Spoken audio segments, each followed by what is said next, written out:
Okay, now we're going to talk about the law of cosines. In the law of cosines, it's a set of three equations, and the only thing that really changes in each of these equations is what variable or what side is out front here. So the lowercase a, b, and c are the sides of the triangles, and alpha, beta, and gamma are the angles of the triangle. So if I had a triangle, if this is side A, then the opposite angle of side A would be alpha. If this is side B, then this would be angle beta because it's opposite the side B. If this is side C, then this would be angle gamma. Now, alpha, beta, and gamma are Greek letters, but if you're not comfortable using Greek letters, you can use capital A, capital B, and capital C for angles. The Greek letters are used because we're trying to make sure we differentiate between side A and angle A. So just make sure if you don't want to use the Greek letters that you use capital letters for the angles and lowercase letters for the sides. Now, law of cosines can be used on non-right triangles. And we can use the law of sine for non-right triangles also. Previously, in the first chapter, we talked about using Pythagorean theorem and all of those trig ratios. Those can only be used to solve right triangles. So the benefit of using law of sines and law of cosines is it can work for triangles that are right or non-right triangles. So it says that the sides of triangle A, B, and C in the figure 3, I must have accidentally deleted that. Let me just draw in a triangle. Side A has a length of 4 units, so we'll call this side A. Side B has a length of 2 units, and side C has a length of 5 units. So we're going to call this gamma because it's opposite side C. We're going to call this angle beta because it's opposite side B. And we're going to call this alpha since it's opposite side A. And we're going to use law of cosines to find all of these angles. When you don't have any angles available to you and all you have are the sides, law of cosines is what you should be using. And a lot of times in books or in videos, you'll hear it called SSS or side, side, side, because the only information we have are the sides of the triangles. Okay, so we're going to start. Let's first start with finding angle alpha. So we're going to look for angle alpha. If we're looking for angle alpha, I want to use this first equation here because it has alpha in it. Now, you notice all of these equations are the same equation. All that gets switched is what angle that's given to us or what angle we're looking at. And it's just over here, what matches that is the opposite side. So with angle beta, we would have side B. With angle gamma, I would have side C. And here, with angle alpha, I would have side A on the left-hand side of the equation. Other than that, it's the same equation. So I'm going to use the first equation. A squared is equal to B squared plus C squared minus 2BC times cosine alpha. So I'm going to fill in all the information. I have 4 squared, which is 16. I have B squared, which is 4. C squared, which is 25, minus 2 times B times C cosine alpha. And we're trying to solve this for alpha. So what I want to get it down to is cosine alpha is equal to, and then something on the other side of the equation, and then I can use inverse cosine to find the angle. So I have 4 plus 25 would be 29, minus 2 times 2 times 5 is 20 cosine alpha. Now here's where a lot of students make mistakes. Remember order of operations. I can't subtract before I multiply. Okay? So remember your order of operations. I can't take 29 minus 20 and leave it as 9 cosine alpha. That's a big mistake. What you need to do first is subtract 29 from both sides.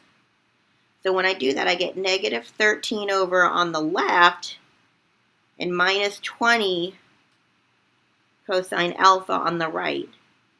Then you can get rid of that negative 20 by dividing both sides by negative 20. And so you would get that cosine alpha is equal to 0.65. Now that we have it down to cosine alpha is equal to 0.65, you can use inverse cosine to find the angle. So on your calculator, you would do inverse cosine of 0.65, and you would get what alpha is. Now, we're dealing with degrees here, so make sure that your calculator is in degree mode. And so when you do inverse cosine of 0.65, you would get, if we round to 2 places, we would get 49.46 degrees. Okay, now we would do that same thing again. So this is 49.46 degrees for angle alpha. Then we would do that same thing again to find either beta or gamma. So let's do it for beta. Since I'm looking for angle beta, the side opposite that would be b. So I'm going to use the equation that starts with b squared.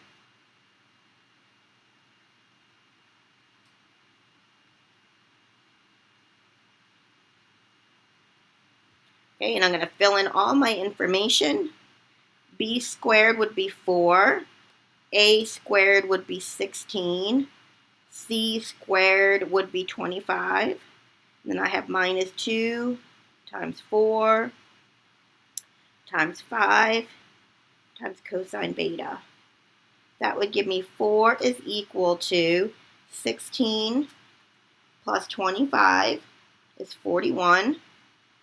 And then when I take 2 times 4 times 5, that gives me 40 cosine beta. Then I subtract 41 from both sides, and I get negative 37 is equal to negative 40 cosine beta. Then divide both sides by negative 40, and I get that cosine beta is equal to 0.925. So then I have to use inverse cosine and put in 0.925 to get that my angle, if I round it to 2 places, is about 22.33 degrees. So that's angle beta. I can do the same thing for gamma, but to save myself some work, I know that all the angles have to add up to 180.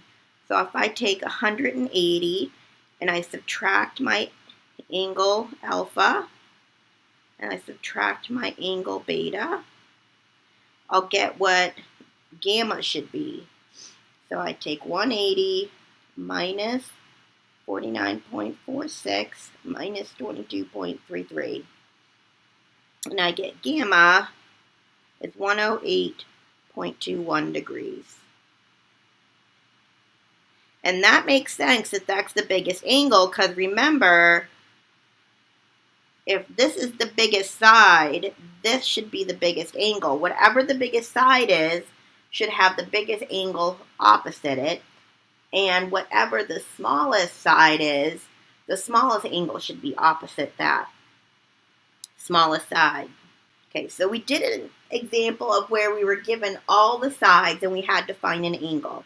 Here's an example where we have a side to solve for. We're trying to find side A. So I'm going to use a squared is equal to b squared plus c squared minus 2b c. And this is going to be cosine alpha because that's the side opposite a. Whatever this variable is here, you should have the opposite angle, or the angle opposite it, in for cosine at the end of the equation. So I'm going to fill in all the information I have. B squared would be 100. C squared would be 225. And 2 times 10 times 15. And cosine of 120 degrees. Okay, so I'm going to put all that into my calculator. I'm going to put 100 plus 225 minus 2 times 10 times 15 times cosine of 120 degrees. And when I put that in, I get that a squared is 475. So to figure out what a is, I need to square root both sides.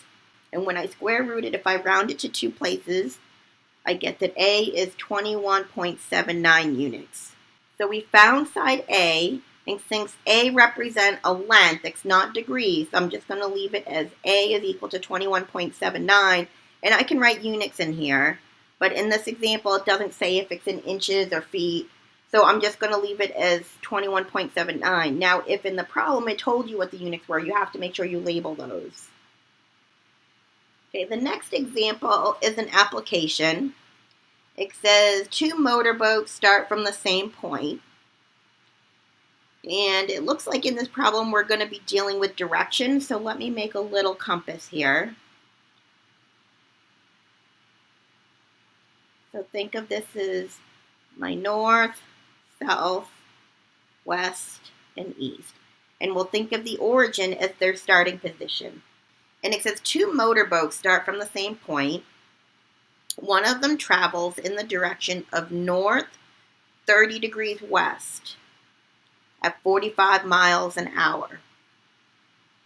So if I look north and then I swing open in the direction of 30 west, that would look like this. And this would be 30 degrees. So I start north and I swing open 30 degrees in the west direction. And it says it's at 45 miles per hour. So we'll call that M1 for motorboat 1.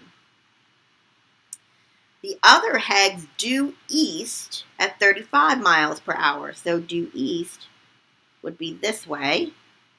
And this would be 35 miles per hour. How far apart are the boats after 1 hour? Well, if motorboat 1 is traveling at 45 miles per hour, then there is a distance of 45 miles. Then we have the motorboat that goes due east, and he's traveling at 35 miles per hour. So in 1 hour, he travels 35 miles. And they want to know how far apart are the boats after 1 hour. Well, if this is motorboat 1 and this is motorboat 2, and we want to see how far apart they are, we're looking for this side right here. We'll call this side D for distance. Well, they don't directly tell us what this angle is right here, but we can figure it out.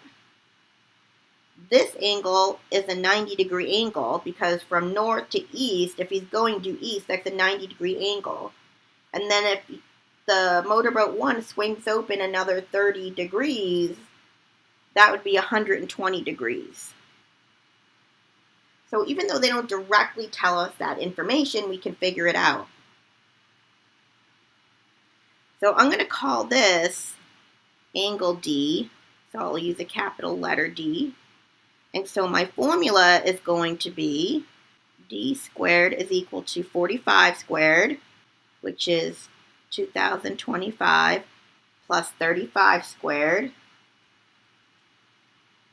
which is 1225, minus 2 times 45 times 35 times cosine of 120 degrees. And we can find our distance this way. If I take 2025 plus 1225 minus 2 times 45 times 35 times cosine of 120, I'm going to get that d squared is 4,825. And then to get d, I'm going to square root that. And if we round to two places, that's 69.46. And remember, this is a side, not an angle. And our units are in miles here. So the distance between motorboat 1 and motorboat 2 is 69.46 miles. And so in our triangle picture, we have that we're solving for this right here, side D. And if we line it up with our compass picture or our directional picture, we're looking for this side D here, which ends up being about 69.46 miles. This is a formula for finding the area of a triangle that's different than what we've used in the past. A lot of times we use that the area is equal to 1/2 the base times the height. This is another way to find the area of a triangle. So what you would do is you first would find what S is equal to by adding up all the sides of the triangle and dividing by 2. And then you would replace S in the formula with whatever value you got from that. So it says in this example, find the area of a triangle that has sides 8, 5, and 9. So we have sides 8, 5, and 9. So the first thing we need to do is find S by adding up all the sides and dividing them by 2. So I get 8 plus 5 plus 9 divided by 2. So when I take 8 plus 5 plus 9 and divide by 2, I get 11. Then I take that 11 and I plug it into my area formula. It's the square root of S, which is 11, times 11 minus side A, times 11 minus side B, times 11 minus side C. So when I take 11 times 6 times 3 times 2, I get the square root of 396. And then to find the area, I would take the square root of 396, which would be, if I round to two places, 19.90. Now because this is area, my units are going to be squared. So that means if this was in inches, my final answer would be inches squared. Or if this was in feet, I would have feet squared. So make sure you label the appropriate units when you write down your final answer.